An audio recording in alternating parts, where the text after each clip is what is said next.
Subject हमारा इस्लामियात elective है। आज लेक्चर हमारा 9th है। सबक हक छुपाने की ममानत और नमाज और ज़कात। हक छुपाने की ममानत यानी हक और बातिल, हक को अलहदा कर लेना और बातिल को अलहदा यानी हक को ना छुपाना। ठीक है। आयत नंबर हमारी है 42, आयत नंबर 42 है, पेज नंबर है 48 पे।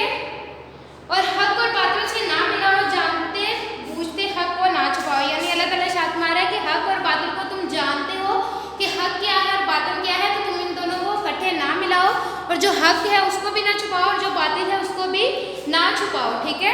यानी जो बुरी बात है उसको भी अलहदा कर दो और जो अच्छी बात है उसको अलहदा बयान करो कि ये बुरी है और ये अच्छी है। और नमाज कायम करो, ज़कात अदा करो, रुकू करने वालों के साथ रुकू करो। क्या तुम लोगों को नेकी करने का हुक्म देते हो और अपने आप को भूल जाते हो?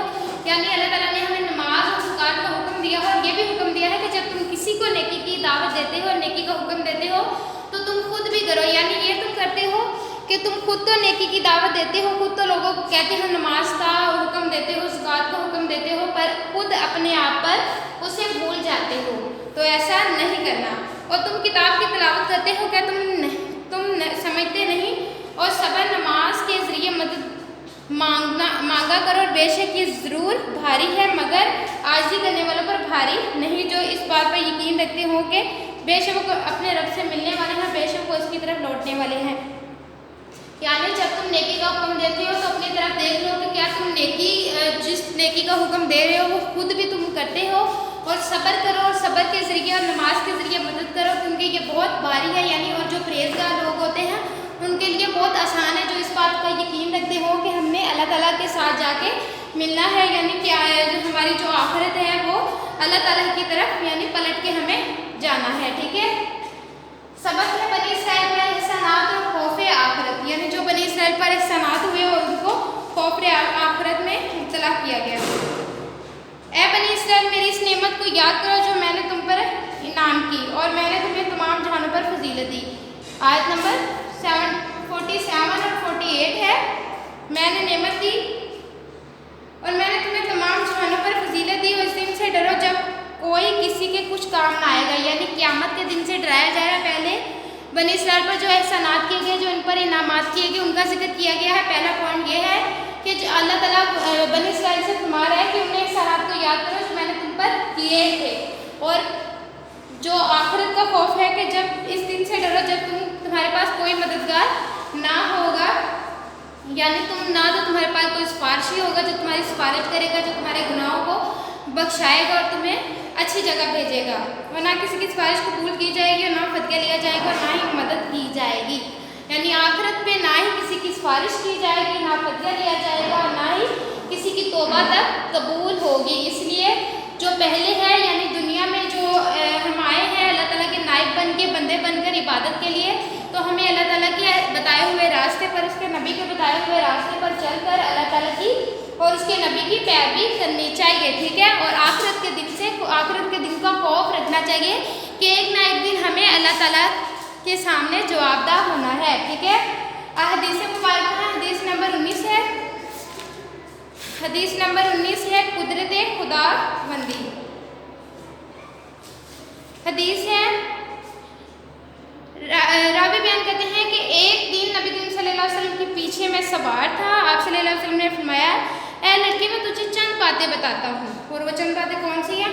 अल्लाह को याद रख, वो तेरी हिफाजत करेगा। अल्लाह को याद रख, वो उसे अपने सामने पाएगा। जब तुझे कुछ मांगना हो तो अल्लाह से मांगो, जब तू मदद चाहे तो अल्लाह की मदद मांगो। जान ले कि अगर तेरे लोग इस बात पर इकट्ठे हो जाए कि तुझे कुछ नफ़ा पहुँचाए तो नहीं पहुँचा सकते सिवाय इसके कि सिवाय अल्लाह के, और अगर तुम्हें लोग इकट्ठे हो जाएं कि तुम्हें नुकसान पहुँचाए तो नुकसान भी नहीं पहुँचा सकते सिवाय अल्लाह के, जो अल्लाह चाहे। और कलम उठा दिए गए हैं, सहीफे खुश्क हो चुके हैं।